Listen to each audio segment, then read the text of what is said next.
because I think that mental health is a very important topic in tech and especially in engineering. We are so caught up in the frenetic pace nowadays that we don't recognize that the pressure becomes too much.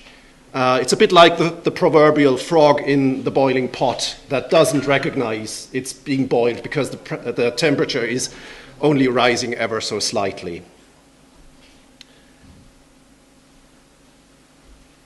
I mean, I love the carpentry skills, but I'm not sure if people notice the irony in putting hamster wheels into offices for health reasons. In my talk, I'd like to tell you about my experience with burnout of employees and both of myself, and what I've learned about what we can do to prevent it. But first, let me tell you what resilience is not.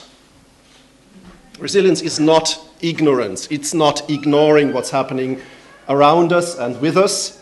It's about knowing the symptoms and the countermeasures. And while we are talking about stress, having stress, not having stress, it's not that binary. There's a nice model called the challenge distress model that gives a whole spectrum for the amount of pressure that is on us. In the green area, everything is hunky-dory, and from there on, we might go into the challenge state when we feel that something is not quite right. We feel that we can't quite focus. We might have bad sleep. We might feel tired. To be honest, I felt like this week. I was working towards multiple deadlines, WordCamp being one of them, and I really didn't feel like doing my work. I didn't feel like rehearsing this talk. Instead, I learned how to solve a Rubik's Cube, and still, this is a state where we can rely on our own resources to get out of that. The only thing we should be aware of is extended periods of challenge, because they will eventually turn into pressure when we start to have physiological, emotional, or mental issues. For example, back at my corporate job more than 10 years ago, I went on a vacation and spent the whole first week in bed with a temperature of 39 degrees, headaches. I felt tired and exhausted, and not even a blood test could find out what's wrong with me. And only when I started my own business, got new customers, had to launch a product, the fever returned, and I recognized, okay, that's a clear sign that my body is sending me that I'm doing too much. We can still rely on our own resources to get out of this state. If we don't, we'll go into the stress area where issues will become chronic. For example, headaches might turn into migraines, and illnesses will become more serious. In that state, we need external help, for example, from a therapist or someone else. If this doesn't resolve quite quickly, we'll go into distress, where we basically go into mental and physical breakdown. Bruce Howard has a nice model in his book, Powering Through Pressure, that is named The Core Elements of Resilience, with a clear sense of purpose in the center and the 5 elements of positive realism, determination, relationships, self-awareness, and self-management around it. Purpose will help you stay focused on the things that are important in the long term. So ask yourself, what's important in the long term? And what medium and short-term goals will get me there? What are the directions you want to take in your life, in your work? How do these directions fit with others? Talk to your loved ones, to friends. And which activities will get you nearer to these goals and which activities will not? Which brings us to relationships. Personal relationships are the fertile soil from which all advancement, all success, all achievement in real life grows.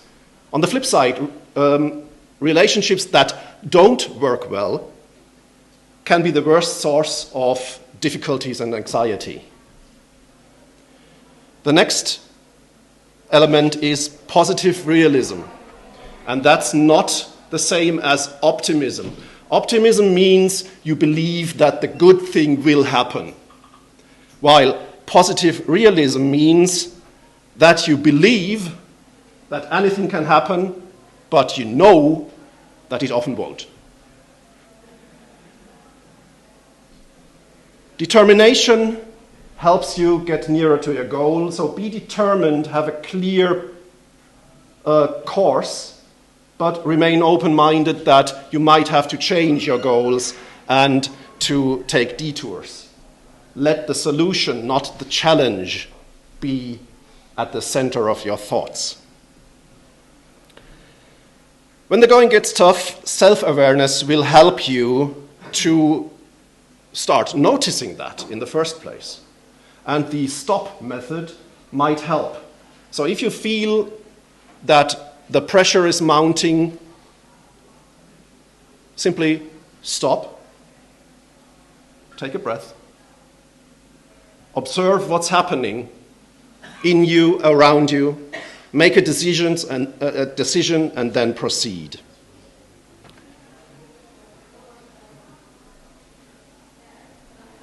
On a high level, there are 3 steps that will help you power through pressure.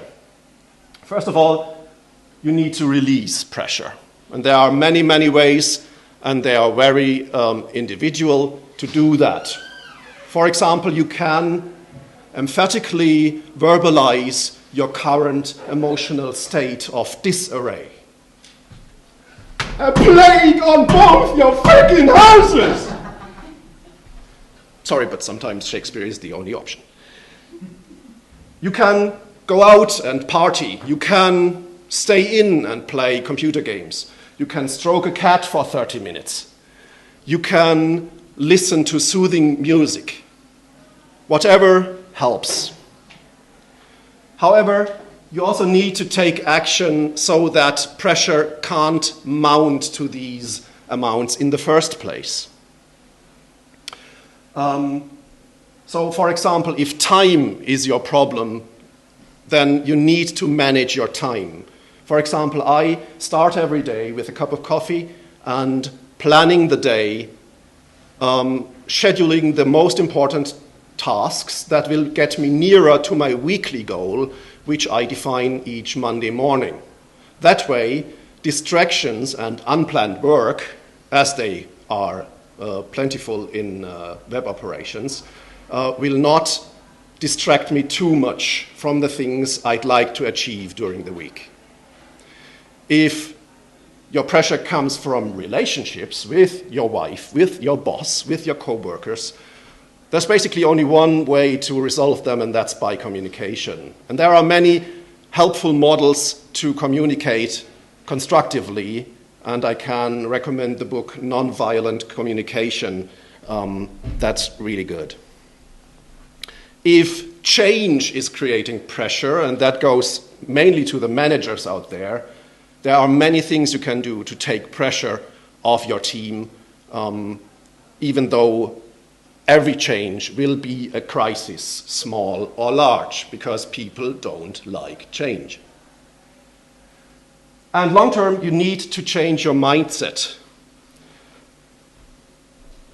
And, for example, switch from a negative belief cycle, where basically the negative things that create stories in your head will become self-fulfilling prophecies, where every misstep you take is only the confirmation of your premise, namely that you can't do X, that you're not equipped to do X, or that X is simply impossible.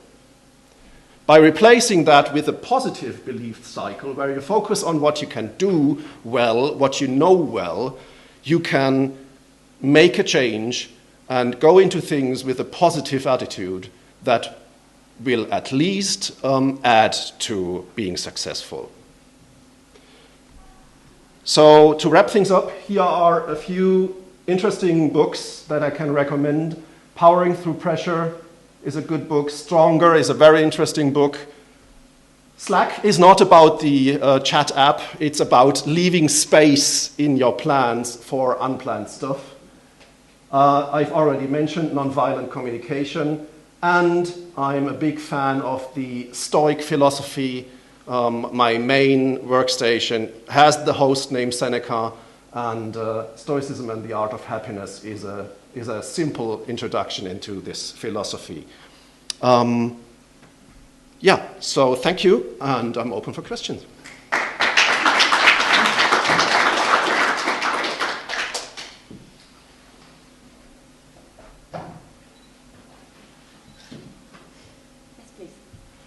So you said previously, during a corporate job, you had a breakdown or you had a fever, whatever way you want to interpret that.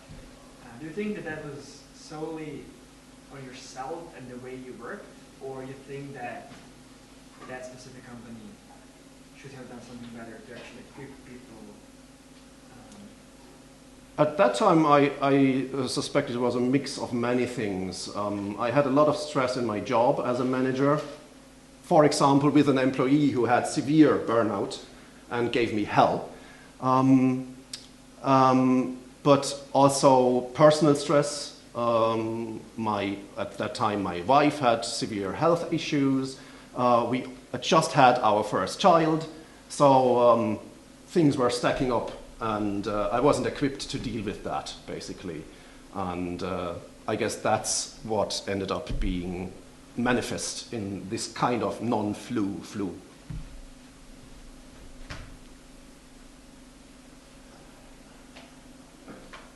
Do you have any tips for, you get this really bad feeling and then the day after you have a good day, but the day after that you feel really bad again? So like just this floating emotions. It's basically an emotional roller coaster. Yeah. Well, the first thing that comes to mind is this stop method. And get out of the roller coaster basically and take a bit of time aside thinking about what is driving you at the moment. What is the reason that you are up and down all the way? It could be all kinds of things. These mental health issues aren't simple in any way. There's a whole spectrum between you're just having a rough time and you have a bipolar disorder. But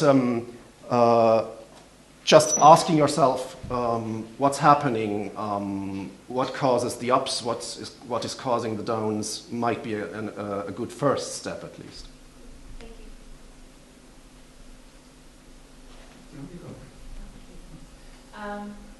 So when you were not doing as well, what was the biggest change that you made and how long did it take you to get back to where you were before?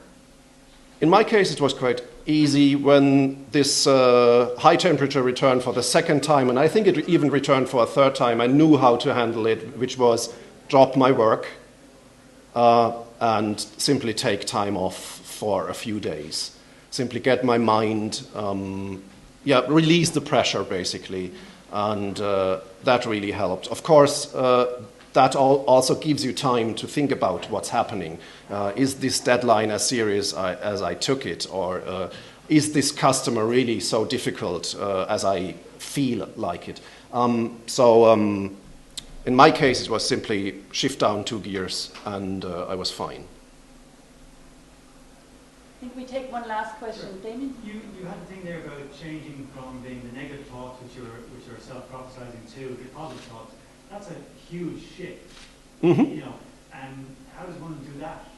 Because obviously sometimes the negative thoughts are extremely loud, and the positive can't be loud enough.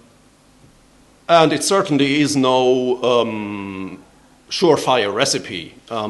It's not just about thinking positive things and they will come. However, for example, not stopping at thinking about what can go wrong or what can I do wrong, but then making the next step, pondering what can I do about that? How can I prepare for things going wrong? How can I mitigate making this mistake? Is an important first step, and that can get you more into the positive side of things, where you think, okay, where are my strengths and how can I employ them most effectively?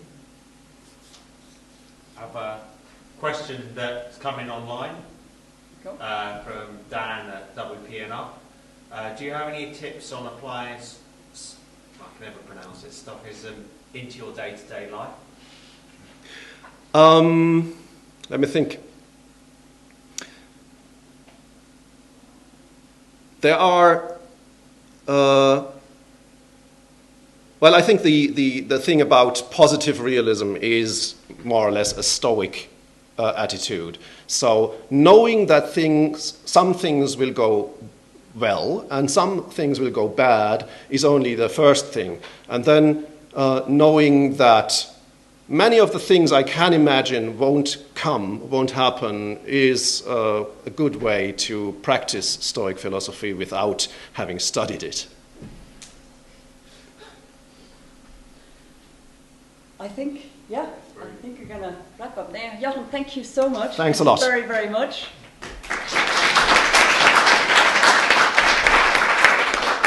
Now, you guys, you're very